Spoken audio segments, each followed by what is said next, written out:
Hello friends, நம்ம இன்னைக்கு ஒரு இம்பார்ட்டண்ட்டான டாபிக் தான் பார்க்க போகிறோம். குழந்தைங்களுக்கு எப்படி ஃபுட்டில் இன்ட்ரெஸ்ட் கொண்டு வர வைக்கிறது, அப்புறம் எப்படி அவங்களாவே சாப்பிட ட்ரெயின் பண்ணுறதுங்கிறத பற்றி தான் ஒரு சில டிப்ஸ் நான் இதில் சொல்கிறேன். முக்கியமாக 3 டிப்ஸ் தான் நான் ஃபாலோ பண்ணுறேன். அது என்னென்னங்கிறத நம்ம பார்க்கலாம்.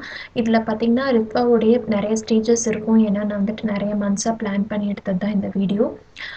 கண்டிப்பாக யூஸ்ஃபுல்லாக இருக்கும்னு நினைக்கிறேன். வாங்க நம்ம வீடியோக்குள்ளே போகலாம்.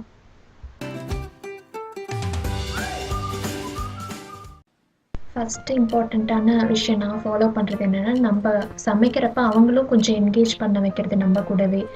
இப்போ நான் இன்றைக்கி கார்ன் தான் வைக்கிறேன். ஸோ அவனையும் இதில் வந்துட்டு நான் இன்வால்வ் பண்ண வைக்கிறேன். இந்த மாதிரி எனக்கு இது பண்ணித்தா அந்த மாதிரிலாம் சொன்னால் கொஞ்சம் அவங்களும் ஏதாச்சும் பண்ணுவாங்க. அவங்களுக்கு கொஞ்சம் இன்ட்ரெஸ்ட் வரும் என்ன பண்ணுறாங்க அப்படின்னு சொல்லிட்டு. ஸோ அது சமைக்கிறப்ப அவங்களுக்கும் கொஞ்சம் அதை சாப்பிட்டு பார்க்கணுங்கிற ஒரு இது தோணும். அதனால் சில முன்னாடிலாம் பார்த்திங்கன்னா தூக்கி வச்சுட்டே தானே குக் பண்ணுவாங்க. அது கூட நல்ல ஐடியா தான்.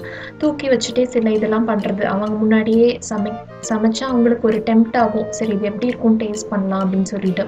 இதுதான் ஃபஸ்ட்டு டிப் வந்து முக்கியமானது. இது ஃபாலோ பண்ணி பாருங்கள்.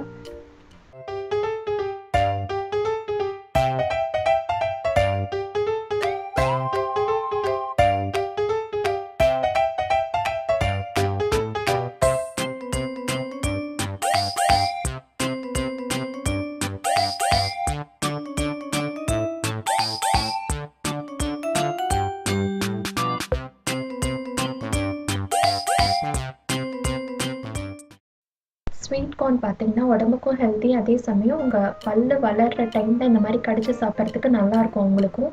ஸோ இதை ட்ரை பண்ணி பாருங்கள். அப்புறம் இன்னொரு டிப் என்னென்னா, அவங்களுக்கு மட்டும் ஹெல்த்தியாக கொடுத்துட்டு அவங்க முன்னாடி ஜங்க் ஃபுட் சாப்பிட்டா அது அவங்களுக்கு இது ஒர்க் அவுட்டே ஆகாது. ஸோ நம்மளும் அவங்களுக்கு முன்னாடி ஹெல்த்தி ஃபுட் சாப்பிட்டா தான் அவங்களுக்கும் கொஞ்சம் இன்ட்ரெஸ்ட் வரும். அதுவும் மைண்டில் வச்சுக்கோங்க கண்டிப்பாக. நெக்ஸ்ட் இம்பார்ட்டண்ட் என்னென்னா, நம்மளுக்கு டிஃப்ரெண்ட்டாக அவங்களுக்கு எது பிடிக்குதுங்கிறத கண்டுபிடிக்கணும். ஃபஸ்ட்டு நிறைய கொடுத்து பாருங்கள். சில இது பிடிக்காமல் இருக்கலாம். நம்ம கம்பல் பண்ணி அவங்கள சாப்பிட வைக்கிறது ரொம்பவே கஷ்டம். ஸோ அவங்களுக்கு என்ன பிடிக்குதுங்கிறத நம்ம கண்டுபிடிச்சி அதுக்கேற்ற மாதிரி நம்ம அதிலேயே வெரைட்டிஸ் கொடுக்கலாம். சில இது பார்த்திங்கன்னா ஃபஸ்ட்டு அவங்க சாப்பிடாமல் இருக்கலாம். அதே ஒரு 10 டேஸ்க்கு அப்புறம் ட்ரை பண்ணி பாருங்கள். அது அவங்களுக்கு சாப்பிடலாம். ஏன்னா அவங்களோட டேஸ்ட் பட்ஸ் வந்து மாறிக்கிட்டே இருக்கும் வளர. ஸோ கண்டிப்பாக மாற்றி கலந்து கொடுத்து பாருங்கள்.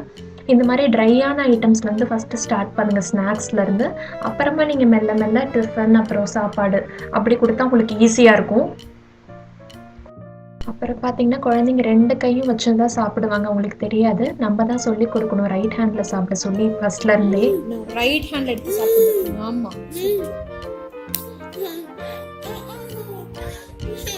ரைட் ஒழுங்கா உட்காரு. அந்த ரைட் ஹேண்ட் எடுத்து சாப்பிடு.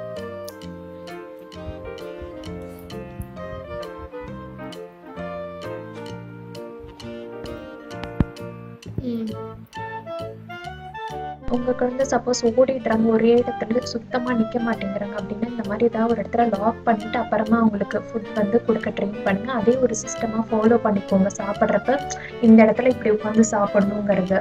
அப்போ உங்களுக்கும் கொஞ்சம் ஈஸியாக இருக்கும். அடுத்து இம்பார்ட்டன்ட் பார்த்தீங்கன்னா, கொஞ்சம் சில்லியாக தான் இருக்கும். பட் இது கொஞ்சம் ஒர்க் அவுட் ஆகும். என்னன்னா வந்துட்டு நம்ம எதாவது சமையல் ப்ரோக்ராம் பார்க்குறப்ப அப்போ வந்து அவங்களும் அதோட என்கேஜ் பண்ணி பார்த்தோம்னா அது அவங்களுக்கும் கொஞ்சம் டெம்ப்ட் ஆகும். அதை வந்து ஃபுட்டில் கொஞ்சம் இன்ட்ரெஸ்ட் வர்றதுக்கு அதுவும் ஒரு சின்ன பாயிண்ட் தான். இந்த வீடியோவிலேருந்து ஏதாச்சும் ஒரு பாயிண்ட் உங்களுக்கு யூஸ்ஃபுல்லாக இருந்திருக்கும்னு நினைக்கிறேன். அப்படி இருந்துச்சுன்னா லைக் பண்ணுங்கள். நீங்கள் இன்னும் சேனலுக்கு சப்ஸ்கிரைப் பண்ணலைன்னா மறக்காமல் சப்ஸ்கிரைப் பண்ணுங்கள். நான் ஆர்த்தி மறுபடியும் உங்களை வேறு இன்ட்ரெஸ்டிங்கான வீடியோவில் சந்திக்கிற வரைக்கும் பாய்.